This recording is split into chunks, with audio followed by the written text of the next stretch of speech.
Right, once more into the grind, and let's get the guy most in need for leveling up at the front. It's funny how I'm both nostalgic for random encounters and annoyed by them. On one hand, they can help make a playthrough have some differences as you go from place to place. On the other hand, it's literally impossible to plan for them, since they can happen at any time if you're on the ground where it's in any way possible. You might have moments of getting into fights every few steps, and you might have moments where you have a very long stretch without a single fight. Anyway, I can't find it in me to be all that pleased that Venus just learned Wrap. Sure, it's a normal type move for the grass type Pokemon here, but considering it's more of a stalling out and grind them down sort of move than a hard-hitting one, I just can't find it in me to care. Sure, it's doing a good amount of damage to the Pidgey here, but that has more to do with our level advantage than the abilities of the move itself. Honestly, I would have preferred to have had Scratch or Tackle, the basic attacks, than Wrap or maybe even Constrict. But that's probably more on me being a bit of a brute than the fault of those moves. At least it's more of a straight-up offense move than String Shot.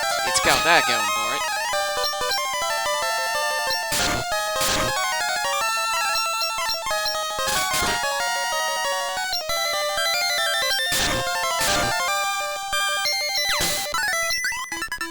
Regardless, there's no way we can use a Vine Whip to get us to the next level considering how little experience we get for each of those wild guys at the moment here.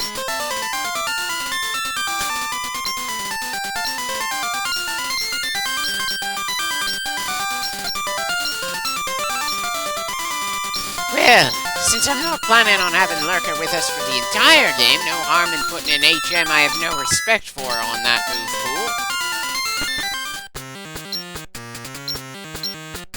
I was kinda tempted to slow the footage down a bit since this is technically new territory for us, but it's not like I'm expecting us to talk to anyone around here. I don't even know if we're gonna go that far to see what's on the other end of this frickin' cave. I wouldn't be surprised if we left the same way we came in, since it's not like this is me trying to get to another town like back in Mount Moon in the previous game. This is just, okay, we happen to be near the Dark Cave, and we have Flash available. Let's try it out.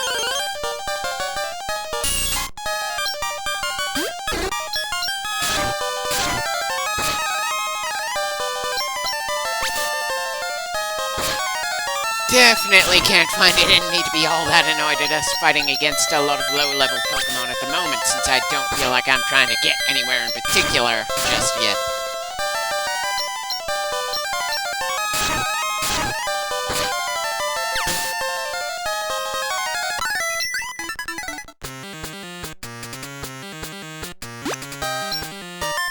Okay, apparently we need to surf to go any further in here, or maybe Rock Smash. But I somehow doubt that I'm going to think of coming back here when we have those moves available. So this is about as good a time as any to leave the Dark Cave and do something else somewhere else. I suppose I should move on to the next major town, but it's not like we've got a time limit for when we should go from one place to the next around here. No sense of urgency at any point. It's not like the world is in any danger and we're the chosen ones who have to save it. It's all very low stakes, which is part of the charm in the Pokemon series. I suppose that's part of what the draw is for Animal Crossing as well. I'm sorry to say that I've never felt drawn to Animal Crossing. Not in my genre and not my style of world, though I have nothing against it either. I've probably said it before and I'll say it again.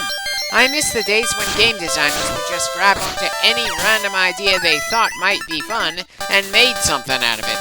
Sometimes you got a major hit, sometimes you got a minor flop, and even other times you get the occasional start of a brand new franchise that really captures the imagination. It was all over the place.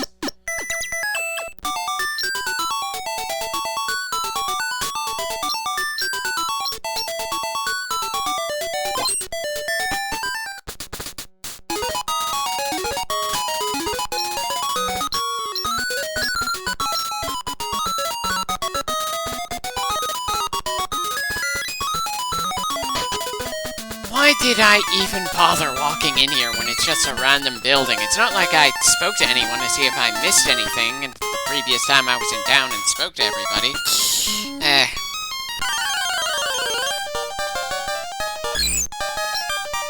Shame that the little Pokeball next to the name of the Pokemon doesn't mention if we captured this specific kind of unknown. But to be fair, it's not like there are any other Pokemon that like the unknown with so much body variation in the same species. They never do anything like this again, as far as I know, which kind of helps to make the unknown feel unique enough that, again, I wish the series did more with them. Seriously, it's such an interesting idea, and they just kind of forget they even exist, as far as I know. I'm just gonna check Bulbapedia quick here, and... okay, apparently they do kind of show up in other games, but they are never part of the main story, just like I assumed. And apparently there's 28 different forms of unknown, not 26 like in the English alphabet. Not too sure why they picked that specific number.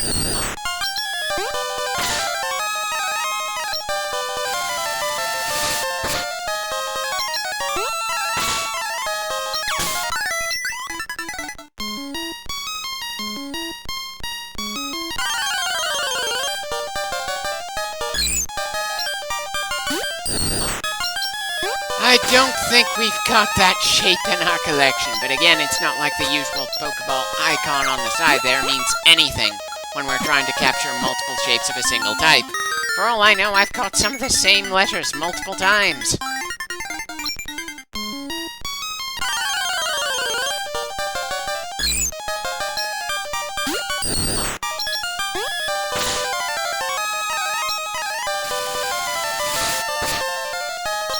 It feels random what typing Hidden Power has. Certainly an odd move, that's for sure.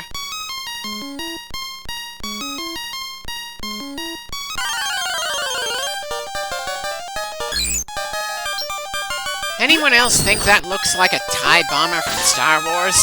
I really wish I could tell if we've captured a given shape of unknown. But there are so many that it's easy to lose track if the game doesn't keep track of it for you.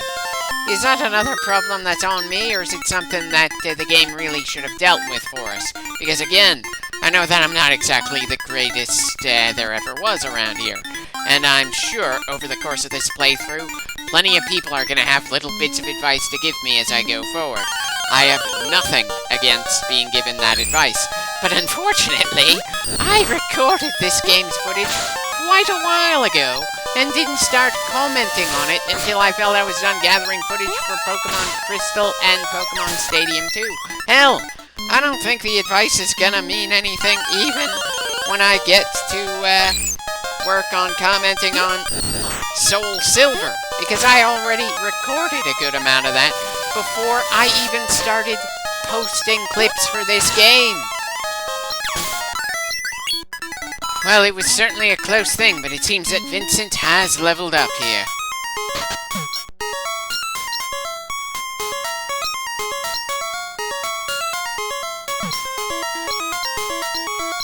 What, none of you are gonna comment on how many different kind of unknown we've grabbed in here so far?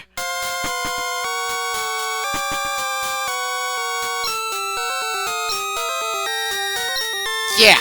We've seen that hole opened for a while. We're the ones who opened it.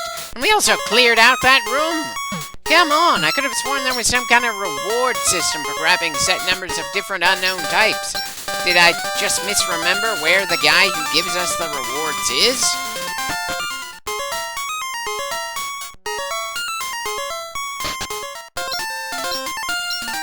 Okay. Apparently, I'm just not remembering this little side quest right, so I'm not talking to who I probably need to in order to gain something for all the work we've already done in the ruins. Anyway, let's grab some more Pokeballs, heal up, and then head on to the next location of the game, because I think I feel pretty done with the ruins of Alph at this point. Anyway, selling those potions isn't going to gain us all that much money, but still, I'm really draining our budget on something that we really don't strictly need to do. And yeah, that's as good a motivation to move on as any other I can think of.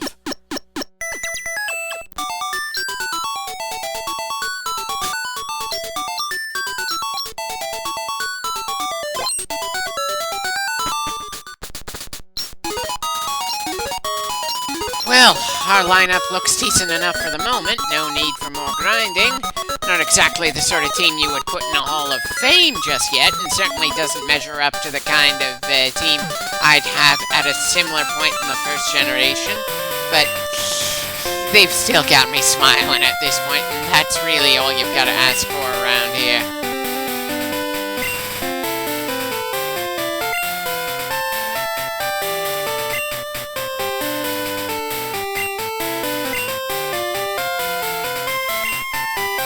Wait, that feels like a reasonable souvenir for going through the Bellsprout Tower, but not the flying type gym.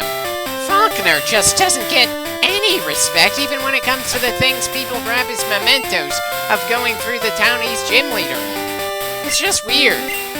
Ah well, that's something for us to let Venus hold on to for the rest of the game. I doubt there's going to be any other Pokemon that we give the Miracle Seed to.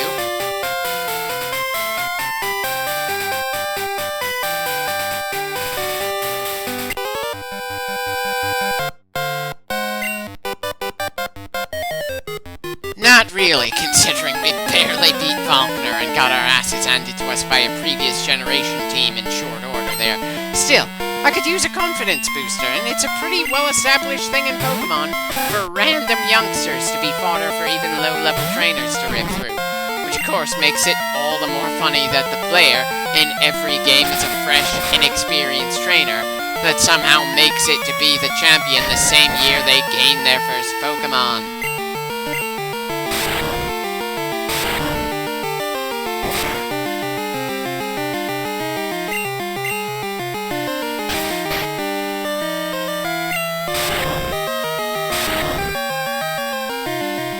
That may not have been a direct hit that finished him off, but it's good enough for me. And it's good enough to get Venus on the board with her first win against a trainer-owned Pokemon. Probably not a good idea for her to take on a Zubat with just Vine Whip and Wrap as her moves. Though again, there's really not a lot of move variety in our team this early on. At least in terms of moves that can actually cause damage.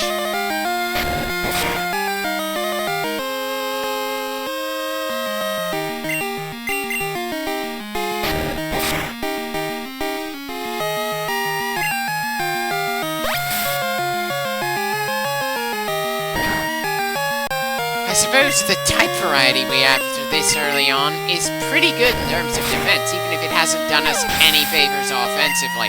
Though it'd probably be even better if we had a Steel or Rock type to tank the normal type moves thrown our way.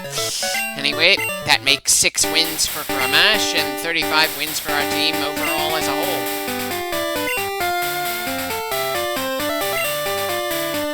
And I very much respect that, kid. It's not really my fault that some of my favorites like Gyarados are legitimately badass beasts. Oh, we're definitely selling that Repel at the earliest opportunity, and if anything, I'm surprised we didn't have any random encounters while on the grass that Repel was sitting in.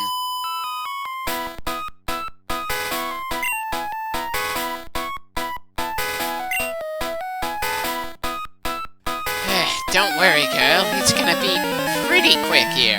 I'm afraid it's not gonna be especially painless, though. That's not the way these battles work.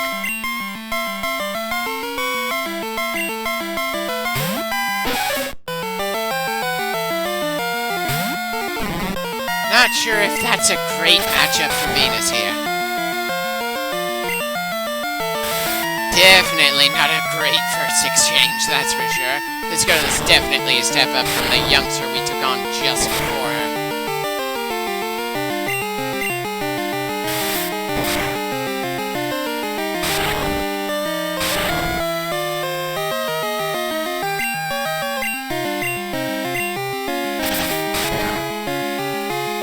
Somehow doubt that Rap is gonna do all that much in our favor. Still, it kind of feels like it's close enough that I don't want to switch out here. Probably not the kind of attitude that would take me very far on a Nuzlocke run, though. But then if I was gonna go for a challenge like that, I probably would have had a different team makeup at this point in the game.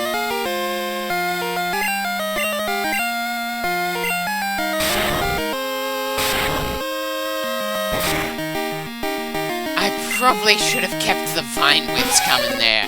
Sure, not very effective, but it does more damage than Wrap with the combination of grass types throwing a grass type move and the Miracle Seed we just equipped onto Venus. And that's a second win for Venus.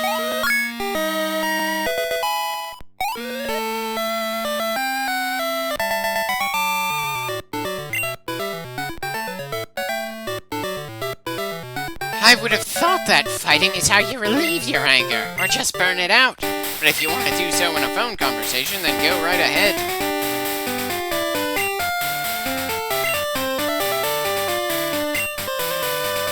Sorry, girl, the only kinds of friends Chris is willing to make are the ones she meets face-to-face and can interact with face-to-face. Right. Since Venus leveled up there, let's get the next bit of experience on someone that needs to rise up some more. Hopefully, Flender won't run into any poison types or birds, but not much I can do to try to prevent that. We just have to take them as they come and see how we handle things.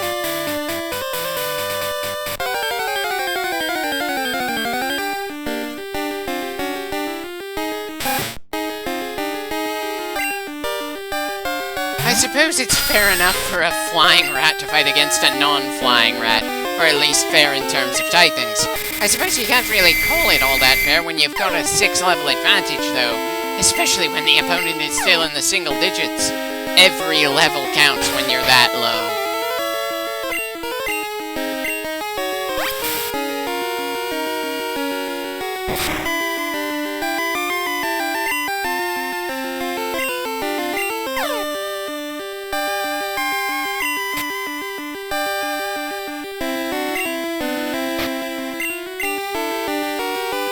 I know we could have gained a Rattata a while ago, but this is the first time I've actually felt tempted to grab one. Considering how many Pokeballs we've spent just in the ruins of Alph, our wallet is a lot lighter than it probably should be as we move towards the next town. And I somehow doubt we'll actually make it to that town in this clip.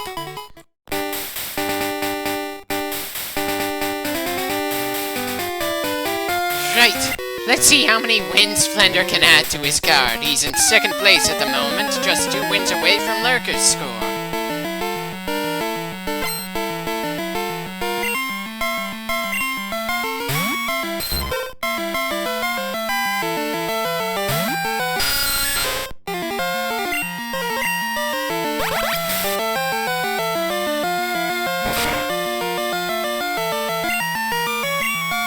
If that's all he could do with a critical hit, this is definitely going to be in our favor, though I suppose the hypnosis is going to make things a little rough for us. It's not like I know when Flender is going to wake up, or if the bastard's going to send out another hypnosis before we can even do anything.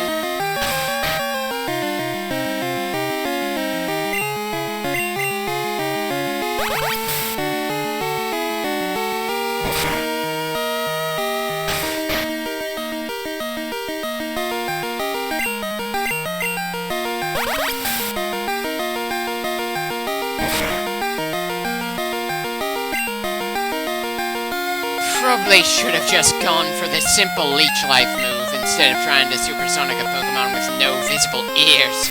Though I suppose vibrations in the air that affect your nervous system entirely don't outright need ears to hear it. And great, now part of me can't help wishing that we could have seen something like windows in the background cracking when a move like Supersonic goes off.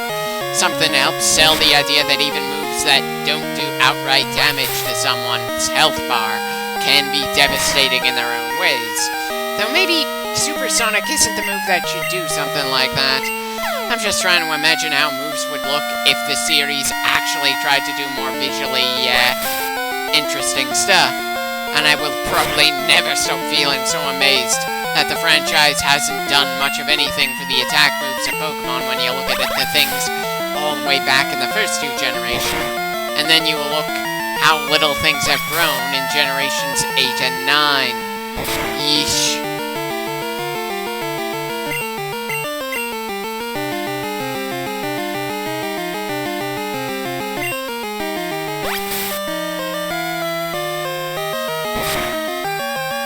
Well, that certainly took longer than I was expecting.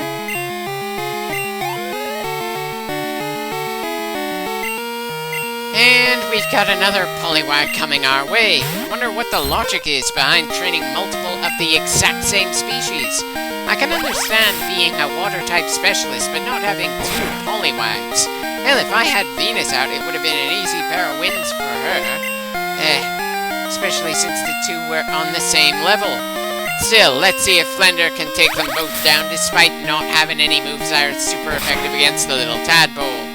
It's gonna be a bit iffy since I'm hoping to get lucky with the Supersonic, and we're already a bit worn down from the first Poliwag here.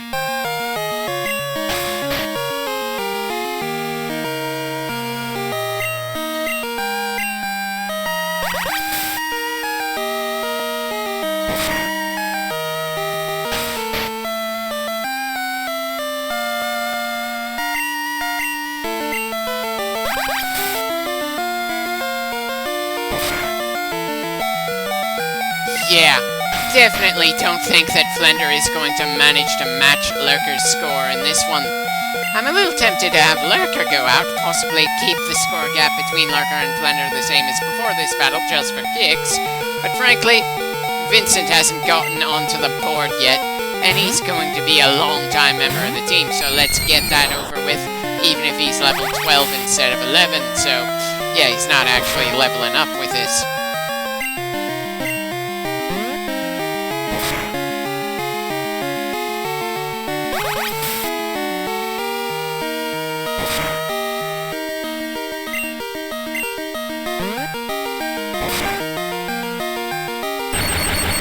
Well, at least Vincent managed to paralyze that Poliwag for us.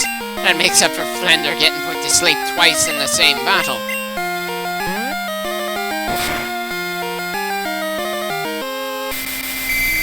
And apparently it's Vincent's turn to take a nap. So much for me thinking I was getting lucky there.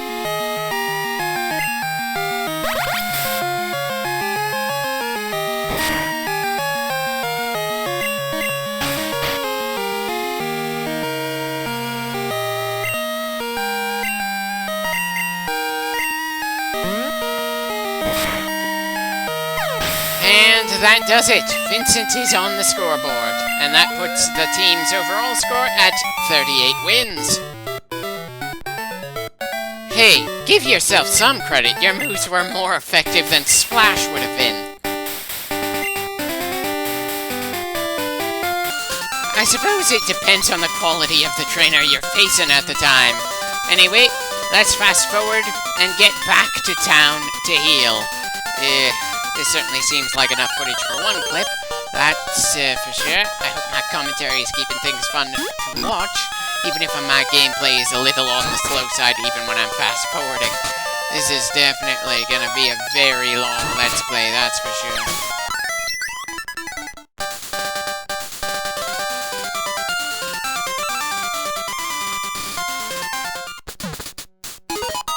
Not really sure why I was tempted to head into the ruins for a moment. Am I just not memorizing the layout of this game for some reason?